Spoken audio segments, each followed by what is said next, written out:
The Gateshead Staithes is the largest wooden structure in Europe built to load coal onto boats, but as mining in the region slowly declined, it was abandoned.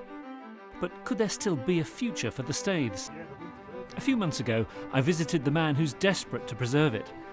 Martin Hulse from Tyne & Wear's Buildings Preservation Trust was on tenterhooks as he was nervously waiting to hear if he'd secured the funding he needed. It's not certain this will ever happen, is it? It's not certain at all. It is on the at-risk register and has been for a decade. My job is to get it off that register. But yes, we need money, we need investment. Martin can relax. He's secured nearly £1 million worth of funding and work begins this month. Now, I will be looking at what the future holds here, but first I want to find out about the history. With the demise of the coal industry, Beamish Museum is one of the few places you can still get a feel of the industry that powered the nation. Why was the North East so important for the coal industry? Well, there are a number of reasons, but the primary ones are that we had good quality coal, very close to the surface, and most importantly, close to navigable water. So we were able to dominate the coal trade because we could get the coal fairly easily from the mine and onto navigable water, and it was being shipped to various ports, but mainly to London. London was the big market. So our success was because we could ship it out. We could ship it out. But getting the coal onto boats was no easy task. Vast wooden structures called staithes, strong enough to hold trains laden with coal, appeared all over the North East. Stafford is one of the privileged few to have visited the staithes in Dunston while it was still working. So really impressive, the scale of these staithes. Yes, they were designed for huge throughputs. So how do the staithes actually work? Well, the wagons were brought down to the staithe and they were manoeuvred often by hand, incidentally, with hand brakes and so on.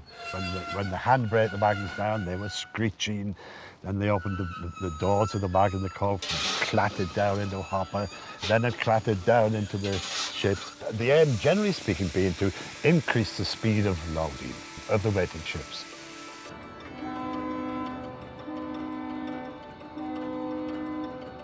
Staithes could handle vast amounts of coal at breathtaking speed. At Dunston, in 1 year alone, it shipped a record-breaking 5.5 million tonnes. When you see the staithes today, it's hard to imagine the scale of what went on here.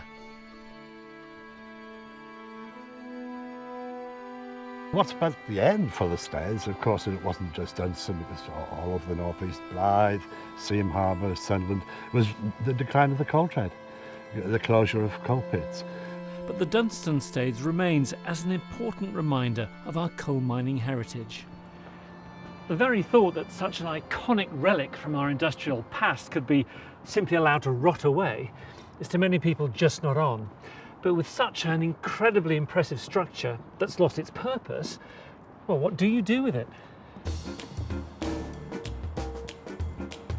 In New York, they found an answer. An old disused railway line has recently been transformed into an attractive raised park and has become one of the city's most visited tourist attractions.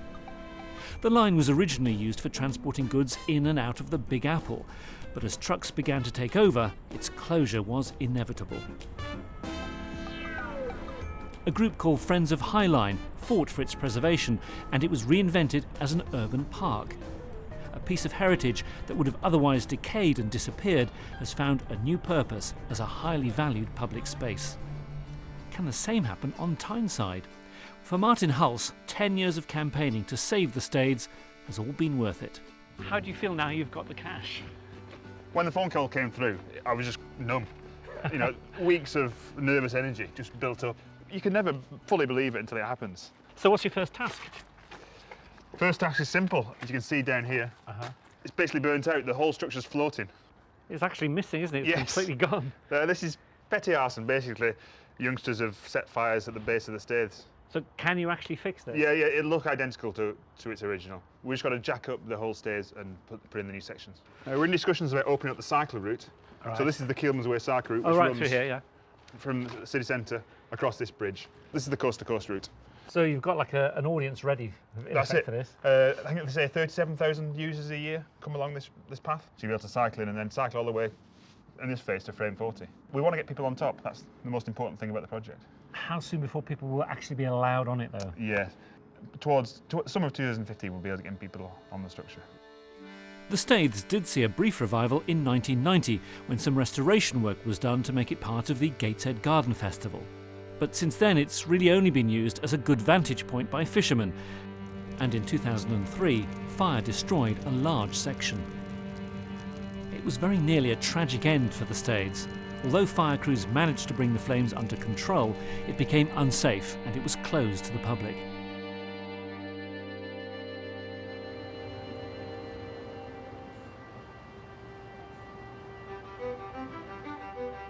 Out of the ashes comes a chance to let the imagination run wild. On board are structural engineers, architects, and a professor of fine art. Today's trip is mainly to look at the structure from this side of the river. Quite large sections of the Dunston Staithes have been damaged by fire, and this is the area actually I would like to concentrate on for my art piece. Wolfgang is hoping that an artwork here at the Staithes will ignite new interest in the structure and leave a lasting legacy. Through the installation of the artwork, we hope to raise a debate or discussion about sustainability and how to deal with difficult heritage, how to sustain that, how to make it meaningful again.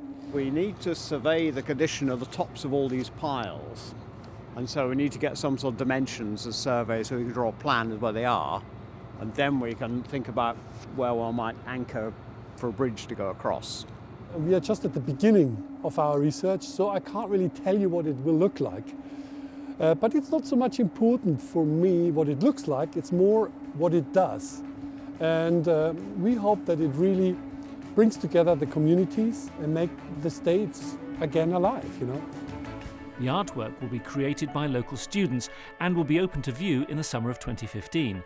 It'll become part of the story of the Staithes restoration. But what are the longer-term plans? You know, it's going to be a promenade, it's going to be a pier. People are going to be able to walk along the top, cycle along it, enjoy it. But we've got to be more innovative than that. We've got to really bring purpose and use back to the structure. So you're open to ideas, are you? Certainly, you know, I have crazy ideas. It's a big climbing frame, markets you could hold on it. You could install some big solar panels on the top, make power, make money. People talk about the High Line in New York as an example. Yeah. And that's the level of ambition you've got to have. But really, we are open to ideas. I mean, you really want the community involved in this, don't you? That's it. It's people in Gateshead, people in Newcastle, people across the river, team there. We want to work them all and find out what they want to see happen. So, what do you think should happen to the Staithes? Now's your chance to share your vision. Just go to my blog. That's bbc.co.uk/Chris Jackson.